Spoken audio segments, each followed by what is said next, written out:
Susquehanna fans, you're watching the Riverhawk Perspective, presented by me, Anthony Heller, and today's guest is none other than Susquehanna softball pitcher Hannah Foust. Hannah, welcome to the Riverhawk Perspective. Thank you so much for having me. All right, Hannah, heading into your junior year, what are your personal goals for this upcoming season? My personal goals, is honestly being the best that I can be. Every season, that's what I tell myself, because I always really do believe that you can do better than you've previously done. And with that said, I always, set a bar for where I want to be, and when I get close to that bar and reaching that, I always set it even further, so I'm always pushing myself. So my goals, just like I said, be the best I can be, try to outperform what everybody thinks I can do, and I don't know, just be there for my team and do what I can. Right, do you have any numbers in mind? Not really, because I really consider myself a type A perfectionist, and growing up and competing, I always focused on the numbers, because sometimes, when you would do well, the numbers were put in your face. It's like, oh, you're getting this many strikeouts, this and that. And I really did focus on them for some time. But now, I think I owe a lot of my success to not focusing on the numbers, because I really don't want to focus too much on what I want, like some idolized goal of mine. I really just want to focus on performing and just being efficient and doing what I can, because then the results will come, and I really believe in that. And as for the team as a whole, what do you think your squad can accomplish this coming campaign? I think we have a lot of freshmen this year, which if you haven't heard about, I'm sure you will. We have a big incoming class, so I think they're very good. I haven't seen all of them play in their abilities, but I know 100% that they're going to be able to compete. And I think that with our culture and where we've been before, and being able to compete to make it into that tournament, and to be able to play in that tournament, as I did along with the rest of the junior class we did freshman year, I think we should be able to at least make it to that tournament and be able to compete and hopefully, win and take the championship. That's always the goal. Yeah, as a first year, you led your team in strikeouts in the circle. You punched out 69 batters and 82 in a third innings pitched. How do you get so many strikeouts? Oh gosh. Well, I have a nasty drop curve. That's kind of my go-to strikeout pitch. I don't know if I should really be putting that on air, but I don't know. My strikeouts, they grow in high school and competing in travel and everything. I've been in the box. I know what it's like to be a hitter, and I know it's the hardest thing in the game growing up. That's what I was always told by all of my coaches, and I take advantage of that whenever I'm in the circle. I tell myself, I'm pitching to them, and they're doing the hardest thing there is in this game, and that's to hit this moving ball, and I'm in control of the way this ball moves, how fast it goes, and so ultimately, I'm in control of how they do, and so I really focus on that every time I throw, every single pitch, and I think that mentality has given me so much success in the circle, because I really take advantage of that. And with that said, now getting into the batter's box and being on the receiving end of it is, got to switch that a little bit and tell yourself you can do it. But yeah. Yeah, so on that note, you have 8 career at-bats. You notably hit .516 as a freshman in high school. Are you pursuing being a two-way this year? Yeah, so coming off of injury, freshman year, I was shut down. I was very limited. I wasn't shut down completely, as I was able to play on my torn labrum and bicep. I didn't get the opportunity to hit a lot because it wasn't advantageous to myself or the team at that point. And last year it wasn't either, as I was recovering from surgery. But yeah, high school, I hit a lot, and I loved it, and I still do, and that's kind of my goal, to get back in the batter's box again and really use all the power that I've been trying to work on in the weight room, and yeah, try to be a two-way. Yeah, as a first year, you made a real statement of intent. You struck out 6 in your debut against Bethany College. You didn't allow an earned run. How are you able to battle on nerves and navigate through that game successfully? I do have nerves. It's very normal to have nerves, and a lot of it's excitement. I think, I always focus on getting the next one and, getting that first out, getting that first strike. Because when I throw my first strike of the game, I'm like, okay, I can do this. I can throw a strike. That means I can throw 2 more. And then that's my first strikeout. Okay, I struck 1 person out. Now I can strike 2 and 3. And next thing you know, I've made it through 1-2 innings. Hey, I can do this. And I just start that process over every single time I play. So that I don't focus too much on the end goal, because that's what I've done a lot of in my life, and it proves to kind of be a con more than a pro, is if you focus too much on the end goal, you get caught up in all the little things and not able to get there. So yeah, I take it pitch by pitch, literally. So. Right, yeah, in your final 3 appearances in 2023, you allowed just 2 earned runs over 17 innings, and you struck out 11 during that span. What's the most important thing, aside from taking it pitch by pitch, like you just mentioned, that allows you to experience success on game day? Oh gosh, I didn't even realize I had those numbers. I don't even pay attention. I listen to some good country music. I'm so serious. I listen to country before all my games, and I honestly started reading my Bible, especially with away games and stuff. I don't know, it just reminds me of home and like pitching to my sister when I was younger, and honestly it's really just a game, and getting injured put all of that in perspective, and I like to focus on the things that make me happy, and that's, the Lord, and I read the Bible, and I love my country music, and I love my sister, and she was my catcher growing up. So I think of all those things whenever I'm getting ready to step in the circle, because what I do in the circle doesn't define me, but I can do really well and make something of myself and of my last name and of the school, and that's what I want to do. Yeah, you've dealt with injury problems your whole career. How are you able to remain committed to, even just playing when you're recovering from the torn labrum, torn bicep? Yeah, I could talk a lot about being an injured athlete, and I'm sure any injured athlete can relate to that. It's hard, and it gave me probably the biggest reality check I've ever had in my life. And I don't know if I've ever gone through something so difficult, and it wasn't even the procedure, it wasn't the surgery, it wasn't the pain, it was the mental aspect of doing everything in your life and go, like I'm gonna accomplish this, and being physically able to not being able to do anything. And I remember when they told me I couldn't run, and it was the hardest thing ever, and I hated running beforehand, and now I run because I remember what it felt like to not be able to do that and have that ripped away from me. I never want to feel that way again. So with that said, I use it as a motivator, like motivation to do the best I can and put 100% effort into everything, and overcoming that to play the sport, to continue playing the same sport that put me in this position was a hard choice, but it was a choice I was willing to make, because I do love the sport and I do love the connections you can make with it. So yeah, it was a very, very difficult thing, and I know many can relate, but yeah.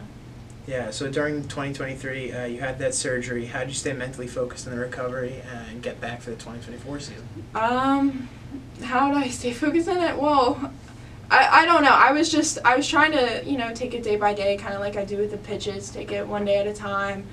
I really, I had to be there for my team. I had to distract myself. I distracted myself a lot by doing what I could, and that was, I like to read. I'd read a lot because I didn't want to focus on the fact that I can't go run, I can't go lift right now, and I spent a lot of time with family and people that love me, and I'm very fortunate to have.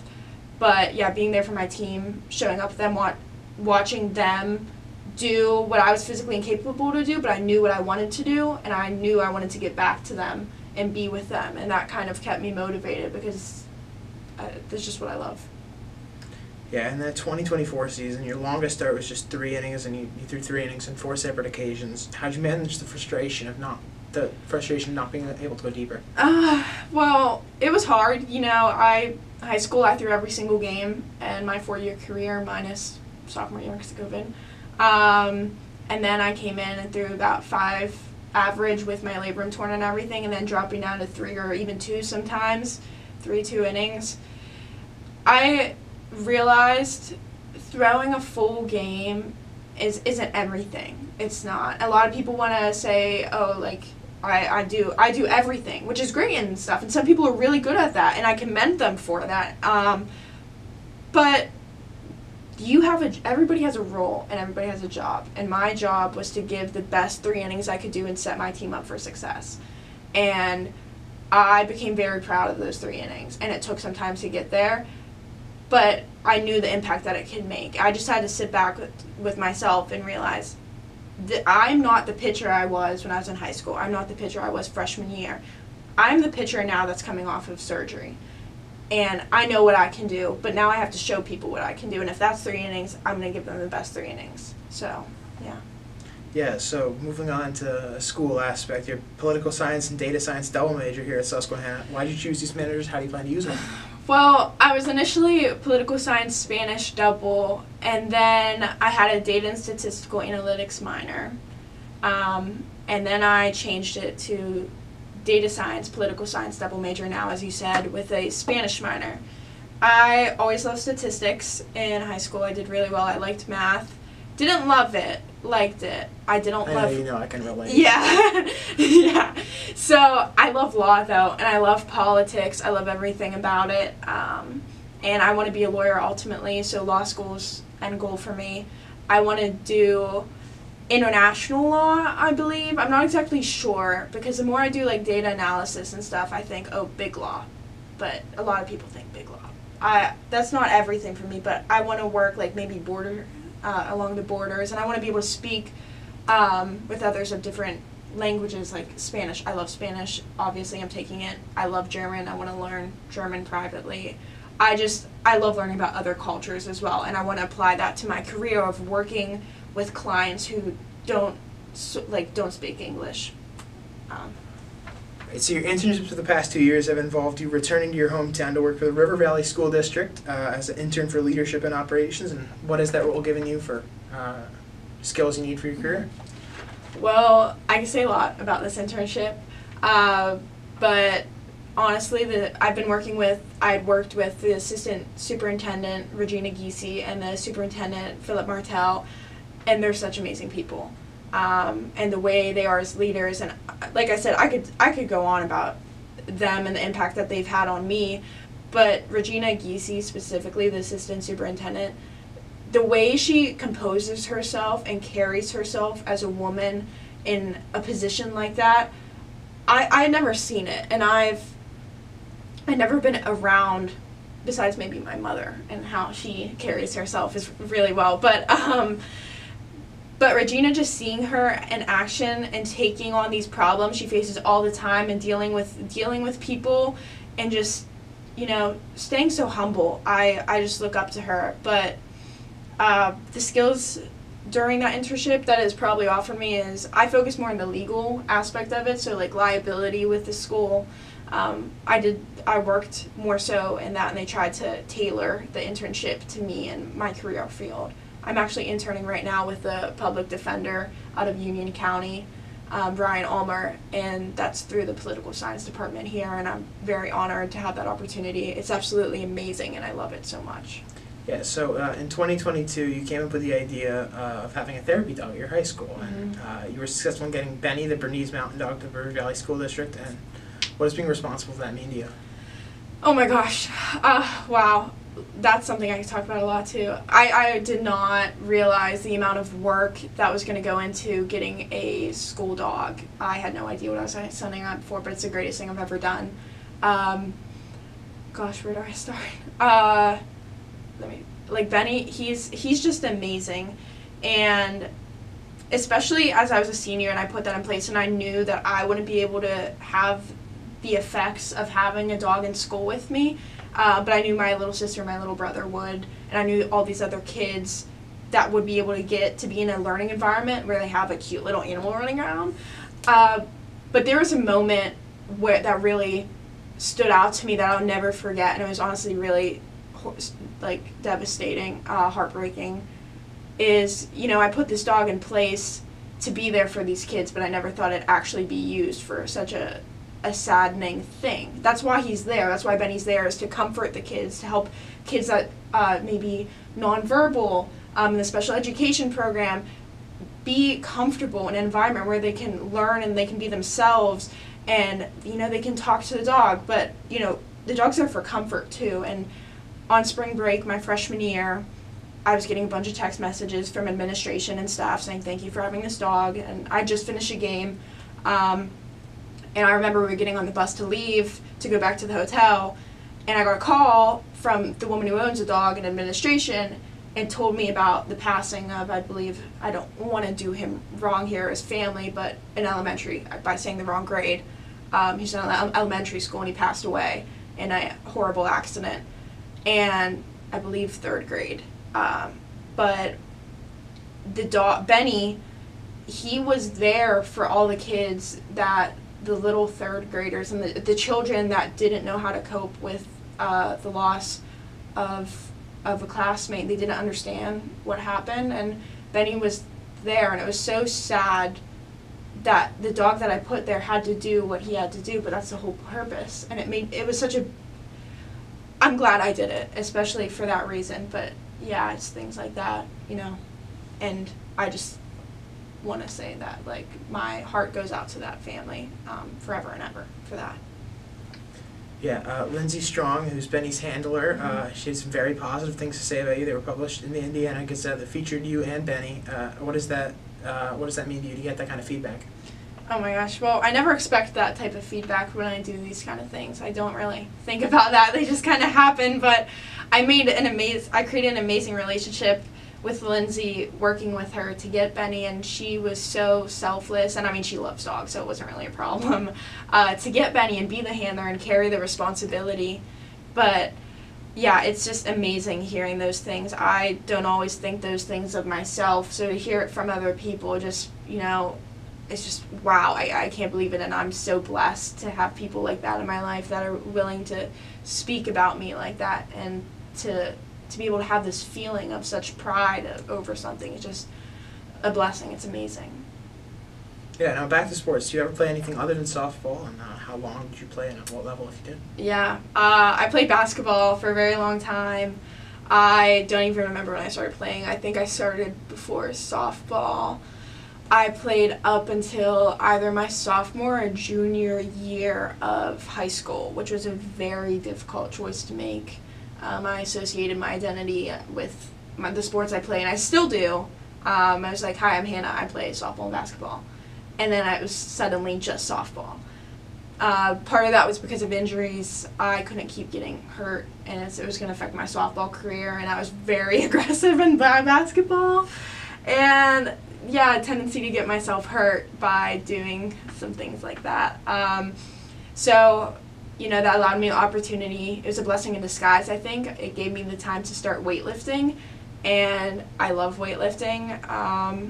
And yeah, I was able to focus on softball, get in the weight room, start running, and really just focus on my health overall. So. Yeah, and you're a Pirates fan. You're from the Pittsburgh area. Mm-hmm. Do you have a favorite memory of the Pirates? Oh, gosh.